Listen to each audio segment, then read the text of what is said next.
this is what the movie made me think that's the scariest movie I've ever seen. And I've Yeah, we seen some both pretty bad. agreed. Yeah. We didn't bring So enough tissues. right.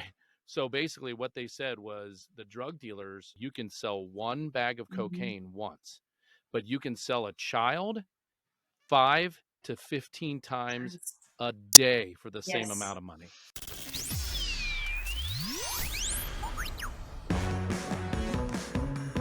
Welcome to the Elite Few podcast, where we explore the fabulous, extraordinary world of the people who move the needle of success. Join our host Tiffany and producer Kyle as we dive into the stories and insights of the elite few who are making a difference and pushing the boundaries of what's possible. Let's get started. Hi, everybody, and welcome to the Elite Few podcast. I'm Kyle Goodnight, your co-host and producer. And of course, this is Tiffany Feeney, our host. Hi, everybody. One of the things that we're going to be talking about today, this is going to be a little bit different podcast than you've heard, but I promise you, this is probably going to be the most important podcast that we will ever do or have ever done to this point. The subject matter today is going to be so profound that everybody needs to know what's really going on in this world. And we have an expert with us. Tiffany, would you like to introduce our expert? I want to introduce Gina Bohl from Texas. And she has 15 years in human trafficking. I cannot wait for her to share with us her experiences. We, Kyle and I just finished watching Sound of Freedom.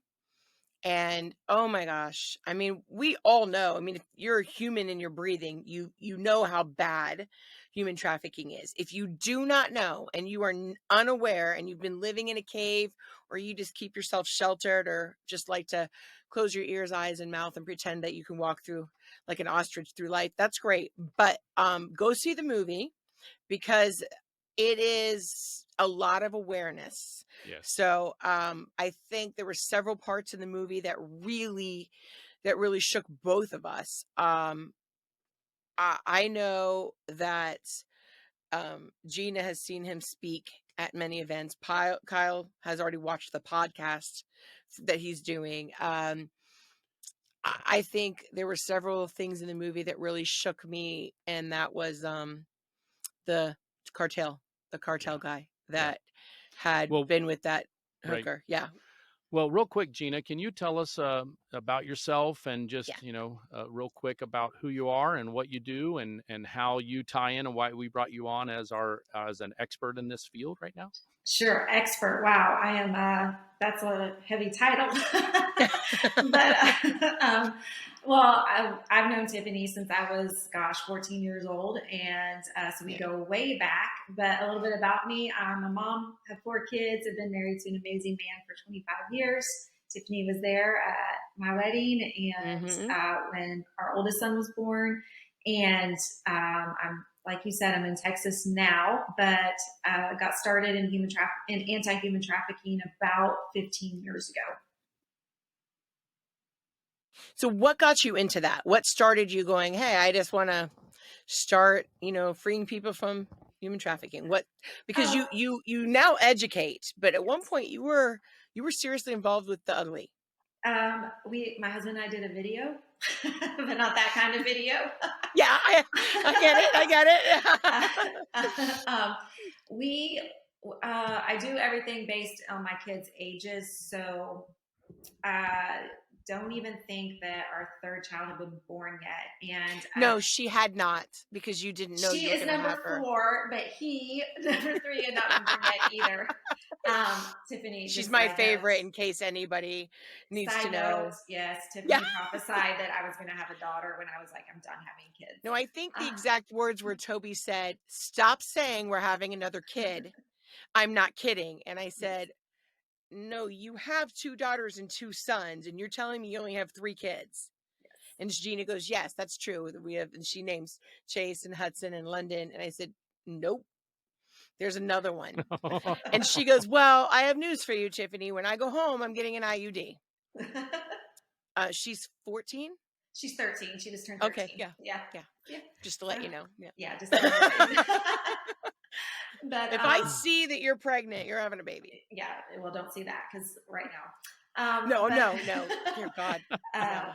But So I think I was pregnant with baby 3, whose name is Hudson. He's 16 now. And some friends of ours approached us and said, "Hey, do you know who Nick and Chris Kane are that run A21?" And Toby and I were like, "Well, yeah, of course."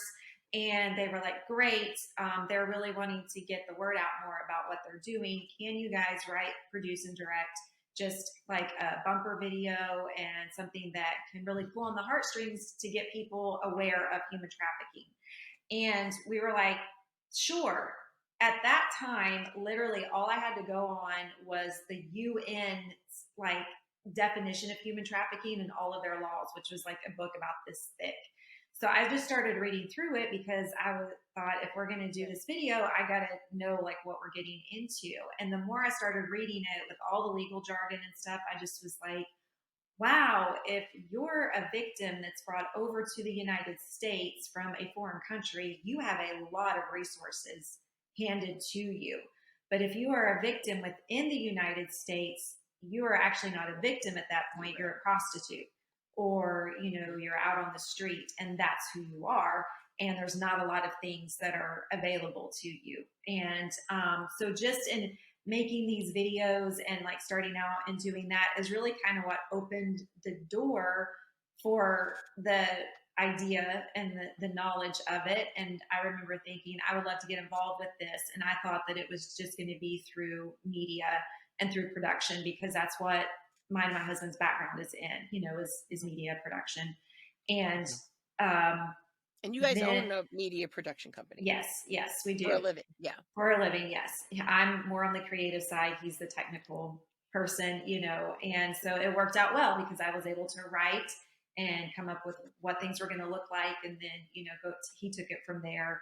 And so we did this. And the funny thing is I know it was given to them. I know they showed it. I know they played it. I never saw it played because I was always out doing something else whenever these videos were being shown. But it wasn't until probably a year later, I think, Hudson had been born. He was about a year old. And somebody had said, "Hey, can you do another video?" And I was like, "Yeah, absolutely. Would love to." And there's some transition that was going on, with work. And I was trying to figure out, do I want to continue to work and mom 3 kids? What do I want to do? And really, the Lord just opened up a door for me to step through into an organization there in Louisiana where we were living at the time, to become their public awareness coordinator. And I thought it was going to be all media, and we were going to do billboards, and we were going to get awareness out there, and we were going to have this amazing grant that we were going to work with. And when I said, "Yeah, I would love to do that," they were like, "Great, tomorrow is your first meeting with the task force." And I went, "I'm sorry, what?" Right. Yeah, that's a little bit more of a serious word, task force. Yeah, I was like, because those are the ones that are busting in places to get people. I was like, she did. I just kind of want to like create billboards and talk to the press. I don't want to get my hands dirty. I think I went in the wrong door. I think. Yeah. I think I kind of just want to. And what year was that? This was 2004. Wait, Hudson was born in 2007, so this was 2007. Okay, 2007. So that was still a few years before the events of the movie Sound of Freedom. Oh, yeah, because what I learned today, listened to a podcast with Tim on it, was that it was 2013, 14-ish when all that stuff went down. And one of the things that they said in the podcast, or maybe it was on the movie, that there was 5,000% increase in human trafficking at some point in time, and it's only getting bigger, right? Can you speak on numbers at all? Like, let's talk about numbers. Sure, I have my cheat sheet here because it's a lot of numbers, and and we all, trust me when I tell you, folks, the numbers that you think you have in your head right now are way low, even if you're talking about millions. Yes, and the thing too that I want people to understand is like my background. So when it comes to anti-trafficking, there's the international side, which Tim did a lot of. And then there's the Correct. domestic. And so my heart has always been domestic. I've never done anything Okay. international. Everything that I've done and I've worked in is here in the United States, like in the lower 48 United States. That's where I have done stuff. And to break it down even more, it's only been in Texas and Louisiana. You know, those are my two, that's my bubble and that's my world. And so seeing like what we saw in these states, it's happening everywhere. So some of the let me pull up my statistics here really quick that I had down, is that you can another really great resource too, and that people can tag onto, is the Polaris Project. Is an amazing resource for all of these numbers, for all of this stuff. They've got my resources here. They also have a really great where you can call and you can report anonymously, and you can send in text for what it is that you're seeing. Because our whole thing is like, if you see something, say something. Right. And we'll put that information, we'll get that from you. We'll put that information below. Perfect. So in the current year that we are at, Polaris Project has handled the top types of trafficking is escort services. Okay. And I can speak a little bit to personally seeing what that looks like. Obviously, pornography is a big one, which a lot of people don't tie pornography to that. They were looking at just here in the United States for escort services and victims of sex trafficking. We're looking at about 10,836 just to current from just this year, from January to this year. And that's just in my state, here in the state of Texas. Your state. That doesn't include, yes. So when you go to Polaris, you can pull up your state and you can find out, like in your state, where you are and where you rank. There are currently right now, don't quote me, because we can add that, Kyle, right? We can add that website. Absolutely. Okay. We'll be able to add that. And one of the things that I heard today was that someone thought it was, a couple of million. Mm-hmm. They know of 6 million are actually like worldwide. And actually probably more like 12 million. Yeah, I think 12 million is probably the closer count to it worldwide. 12 million. 12 and million. You have to look at that too, because, sex trafficking and labor trafficking both, and being in Louisiana, I caught cases that were both labor and that were sex trafficking. Here in Texas, I only dealt with, the sex trafficking issues that were here. But if you combine both of those, I feel like you're probably going to be worldwide over the 12 million mark if you're combining sex and labor trafficking together. And unfortunately, a lot of times, especially over in maybe a third world country, your labor trafficking does bleed into that sex trafficking part of things as well. Right. I would like to also have you highlight so many people.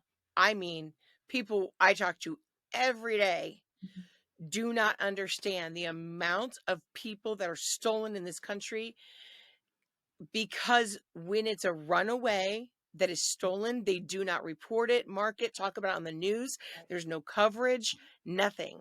People don't realize it's thousands upon thousands in every state that are taken. Yes. And can you highlight that and get into that a little bit for them? So there are several different ways that people can get caught up in sex trafficking. When I was living in Louisiana, familial trafficking was one of those things, and it's very unfortunate, but it's where family members traffic other family members, and usually those other family members are children. And it is based on usually drug use. So somebody in the family is pimping out a child in order to support a drug or alcohol habit. And so there was a lot of family trafficking. But also runaways play a part in it. And let's just be honest, our foster care system is incredibly broken. And so a lot of traffic victims come through the foster care system. And that will be coming up. We will be doing an episode on that soon. Yes. So speaking to family trafficking and in Louisiana, especially, one of the things that we really try to do is to work with the public schools there to say, hey, rather than call somebody at the end of the day to say that your child was truant or was absent or didn't show up when they were supposed to, or they missed a class, those phone calls need to be made as soon as attendance is handed in, and you're immediately calling, and then you're And they're keeping not. well, they changed it to where I don't know about, I mean, here in Texas, yes, my kids, they miss something. I don't get a phone call till the evening, but there in Baton Rouge, in the Baton Rouge area, in the 225 area is what we call it, we were able to get schools on board to begin starting those truancy phone calls like immediately to say, hey, your kid's not in school, your kid's not in school, and then really encouraging the teachers and the administration to step in and to really keep track of who isn't here, because that is a red flag. Like, are they missing multiple classes multiple times? So you have your family trafficking. A lot of times people think that also human trafficking is this white creepy 1980s van driving down the road just snatching kids up off the street, and it's not like that. It is more grooming that is taking place. So here in Texas, especially where I am, there's an area that is very heavily gang populated, and grooming is a huge thing in that area. So What is it? Rooming? grooming, like they're Grooming. grooming their Oh, victims. yeah. They're okay. They'll groom an entire, like, traffickers will groom an entire community, and you're like, how does that happen? And it's like, well, let's take these communities where they don't have a lot of resources. Maybe they're more of a food desert. Kids are not getting their daily needs met, just simple daily basic needs of like food, shelter, clothing, love, and attention, right?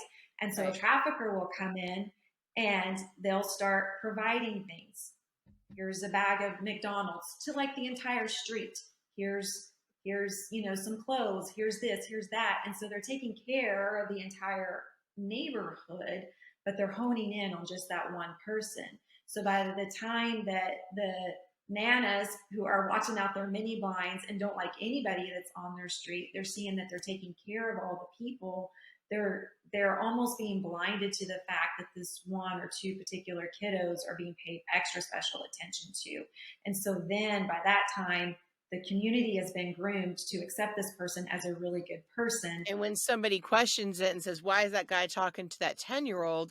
No, he's part of the community. He helps people. Yes. And then they can just bring them right in and say, yeah, we have this clubhouse. No, and then the kids probably don't realize they're being sex trafficked, even while it's happening. Right. Most victims don't even realize that they are being sex trafficked. So you have that grooming there. A real pivotal point, I know for me, was we lived through Hurricane Katrina. And when those levees broke and New Orleans went underwater, Baton Rouge grew by hundreds of thousands of people overnight. Right. And we were part of those relief efforts for everybody that was coming in from New Orleans. And one of the things that had been found out and that we were told is that when families were separated during that time, people had posed as FEMA workers and were going in and telling family members, we found your family in Houston, we found your family in Florida. They were being split up on that I-10, I-12 corridor, and I've driven that, and you can, as long as you're under the speed limit, you're not going to see a cop for miles and miles and miles. So it's easy to transport, and they weren't there. They were just being trafficked across state lines at that point. Well, and that's I'm glad you brought that up, because that's something else that it was, I'll admit that I've, even with some training in the past for my profession, it's been one of those things where recently there's more and more like really detailed stuff like that. So natural disasters is a natural place that sex traffickers know to go and get, because people are families are split apart.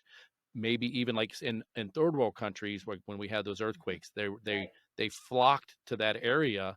The sex traffickers, the kingpins, if you will, flocked to that area because there were actual kids that had parents dying, that they would just snatch them up crying over their dead parents in the streets. So, or wandering, so those were when numbers go up tremendously, because they target those downticks in natural or natural disasters, and they know, and they're groomed to do that. Exactly. So. And the thing too is, like, in sitting and like actually talking with traffickers, They're smart.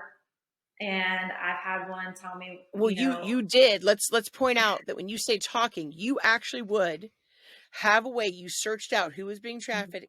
You would give them a card, right, and say, "I like your hair." Like, I want to get into that too, because you actually Sure. did do that. Yeah. Sure. So yeah, traffickers are smart. There were some that were like busted, and they're like, "Why are you busting me?" And it's like, because weirdo, you tattooed your name on like 12 girls. Like, how do we not know that you weren't this person? And Yeah. so one of the lanes that I ran in was victim identification, and one of the ways that we did that is that it was through research and saying, where are the homeless shelters in our area? Where is the long corridor where all of the games are being played, and where the sports teams are, whether they're college or professional? Where do those motels that are paid by the hour, where is that strip? Where do those places operate? And then finding out where, especially here in Texas, where was the gang controlled? And Stop 6 is the area where people are like, I can't believe you went down there. And I'm like, when you have the grace and the call on you to do that, it's like you're not an idiot. Like, I didn't go down there unprotected, and I wasn't in those areas just rogue. And we can get into that a little bit too, about wisdom with that. But one of the things that we did was, one, and it sounds so weird, but it was developing a relationship with those motel owners, where on Fridays during the day, going down for months at a time and just saying, hey, we want to help families that might show up here that could possibly be homeless. Is it okay if I come back tonight and Saturday night and offer food or things like that to them? And at first, some of them were like, no, you can't. But then others were like, yeah, that's fine. And they would tell me where actually legitimate families were living. And so one of the things that we did is we would just load up, and we took donations of peanut butter and jelly and bread and powdered milk. And, we kept diapers in the back of the vehicle. And me and the team members would go to these motels, and we would just knock on the door and say, hi, we're here with an outreach. We didn't say we were with the church, because we weren't, but we also didn't say that we were an anti-trafficking organization, because we were, but we not. And we have free groceries. Does anybody want them? And getting them to open the door is that first step, because if you can give me 15, 20 seconds to put my eyes in that room, to scan it, to see, I can say, okay, family that definitely needs this. But more times than not, the door would open, and there would be a girl sitting on the bed, or 2 or 3 girls sitting on a bed that looked underage, and there would be a couple of guys in those rooms. And so giving them the groceries, but also saying, oh, I see you have some girls, would you ladies like, some toiletries? And within that was the card that says, we offer free haircuts. If you would like help, please call, or if you need food assistance, please call. And it's that hotline number that they were able to call. But then walking out, I was connected with another group who I was able to take pictures of the cars, the license plates, and immediately upload descriptions of what hotel, motel I was at, what the perpetrator looked like, and what the girls looked like, and get that directly to law enforcement. And then they would do that, and you would actually also go in with them for the sting. So I would wait, but I didn't go in, just because like I know what my lane is, and so I was like, don't give me a gun, because I'm probably going to shoot. Amen. I said that to you. I'm like, why are these people walking out of the room? We talked about that before, and you had to pray about it for a moment, because it does something to you. But also at the same time, the craziest thing that ever happened is that I went to a regular motel that we would go to every single Friday night. I mean, without fail. And the drug dealers ran the corner room at this motel. Like, they ran it, and the lead guy, like, he knew what we were doing. He knew what I was doing. He saw me putting in the information, and I just thought, dear Lord, one day he's going to be like, you're ratting on me, and I'm going to, but he actually, when I would show up, he'd like, hey, come here. come here, church lady. And I'm like, I'm not with the church. He's like, whatever. He's like, come here. I'm like, what? He's like, that room over there. I saw him go in. So the drug dealers literally started telling me like what room the traffickers were in. And I was like, Well, this because is they were in Well, their and lane, right? Like yes. they were in thing their is, lane. Yeah, I love that. They were like, so I want to sell drugs, but I certainly don't want to rape kids. Yeah, Right. bastard over there. Yeah, I get it. well, Yeah. and remember what did they say in that movie? And back in the Sound of Freedom movie, they Yeah. said that this is worse than drug epidemic. This is Yeah. worse. Now, Yeah. now we know we've been saying no to drugs and all of the millions and billions of dollars that come into this country on drugs. Right. Yeah. The reason why they said this, and this, I mean, Oh, Tiffany and I, we get chills just thinking about it. I'm going to say it out go loud. ahead, What they because said in the that was movie the worst line of the movie. it was I it know was what the you're gonna bone say. chilling. Yeah. This is what the movie made me think that that's the scariest movie I've ever seen. And I've Yeah, seen we some both pretty bad agreed. It ones. was, Yeah. we didn't bring So enough tissues. right. So basically what they said was the drug dealers are basically, you can sell one bag of cocaine once, but you can sell a child 5 to 15 times a day for the same Yes. amount of money. Yes. And they said for A day. 10 years. Yeah. For 10 years. Yes. And that's the thing when in talking with these traffickers is it's like they told me that if they felt like somebody was going to bring them money, they were willing to invest, and it would, if they had to groom for 6 months, they were okay with that because they knew that they were going to make all that money back. If that what was going to person. happen in 6 If- months? If it took them 6 months to groom somebody and to get them into, where they were pliable and where they could traffic them, they were willing to invest 6 months because they knew that their return on the investment was going to be worth it. So they were willing to wait it out and to do what they needed to do if they felt like this person was going to make them enough money.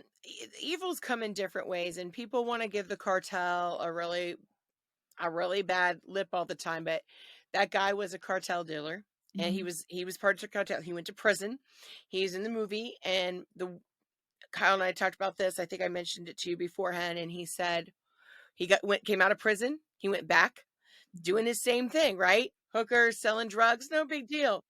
And the hooker came in, and when he was done, he looked down at her toes, and there were kittens on her toes. And he said he realized she was not 24. And he looked her in the eyes, and he found out she had been doing this since she was 6 and she was only 14. And he said it was like something in her soul connected, and he was going to kill himself. Right, Kyle? Right. Yeah, go ahead. Yeah, Tell he her said he was going to put the gun. Go ahead, So Kyle. basically, this is in the movie, and Yeah. I mean, spoiler alert, but he says, and it's probably one of the most bone-chilling scenes. It's And horrible. he says, "Listen, I was ready to kill myself because I am not that kind of guy." He goes, Drug dealer, but not a pedophile. Right. Yeah. He goes, so right when I started pulling the trigger, he said, God spoke to me, and when God speaks to you, you do what he says, period. Right. So he didn't kill himself, and then he went in that Columbia area and started buying. I guess he had to have posed as a buyer. Yeah. And then buy lots of girls, and then get them off the street, but then put them someplace well. Well, the hard part with the halfway houses, and Gina knows about this because I'm sure I know for a fact she knows about it. Not all the halfway houses, the people who run them don't even know what's going on. They are sometimes using them as a way to funnel. They get caught, they get released, put them in a halfway house, and they're being used to funnel them back into sex trafficking. The people running it don't know the safe houses, that because nobody can know where they're going after they leave. So nobody knows what's going on. It's horrible. So here's a question for you, and this is I guess where it could get a little not controversial, but that many would argue to truly address human trafficking, we focus on demand and not so what do you guys are they also trying to crack down on the demand, like the people that are actually doing the buying at the end, the Johns, I guess, if you will? Sure. In certain states, yes. And so and this is what I've told people before that get into this.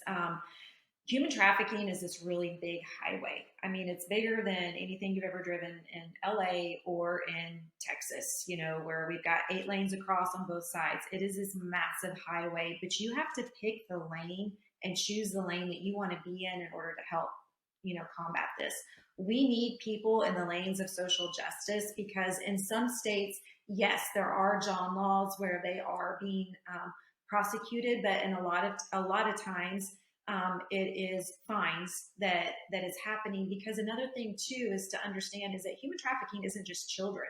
There Correct. are also women and even men that You're right. are that Yes. get roped Yeah. into this, Absolutely.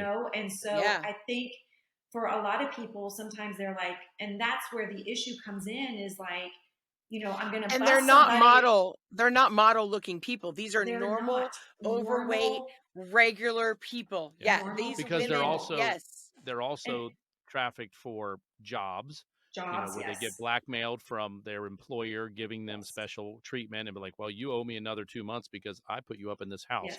And then they just always find the one next thing to put them down. And so when it comes to labor trafficking and forced servitude, I feel like, and I'm not a legal expert on that side, that's a little bit easier to prove. That you have forced somebody into forced servitude, you have removed their passports from them, you've kept them there, They have lived in horrible living conditions, you haven't paid them, you've coerced them to stay. And so the penalties on that are, it's easier. That is it's just an easier thing to identify. When it comes to sex trafficking, it's like, yes, for children, we know that whatever state you're in, whatever state says at this age they are not able to even consent to sex, then we know that is automatically sex trafficking. Like they weren't able to consent with sex with this person, so it was either statutory rape or you trafficked them to somebody else, like that. Whenever you hit that time when they start to age out of that and they turn 18, 19, 20 years old and they're still being trafficked, and that's where, for whatever reason, the waters get muddy, because it's like it turns into, well, they're prostitutes. And it's like, I mean, sure, some of them do turn to prostitution because all they've known, like if all you know to do is paint a house when you're, from the age 6 to 18, then when you turn 19, all you're going to know to do is to paint a house in order to survive. And so it is a little bit harder to define that. And the thing that we've got to get away from is prosecuting the people that are trafficked. Because it used to be back in the day, you would pick up a girl who was being trafficked and you would charge her with prostitution, thinking in the goodness and kindness of police departments' hearts, I'm getting her off the street. I'm getting her away from her pimp for the night. I'm giving her a place to stay and where she's not going to be beat and she doesn't have to do this. Not realizing that you're removing her livelihood from her, and she's going to have to make up twice that amount and probably be beat in the meantime because, they want to know, what did you say? And remembering too that people do not self-identify as human traffic victims. Please tune into the second part of Gina Bohl's riveting interview.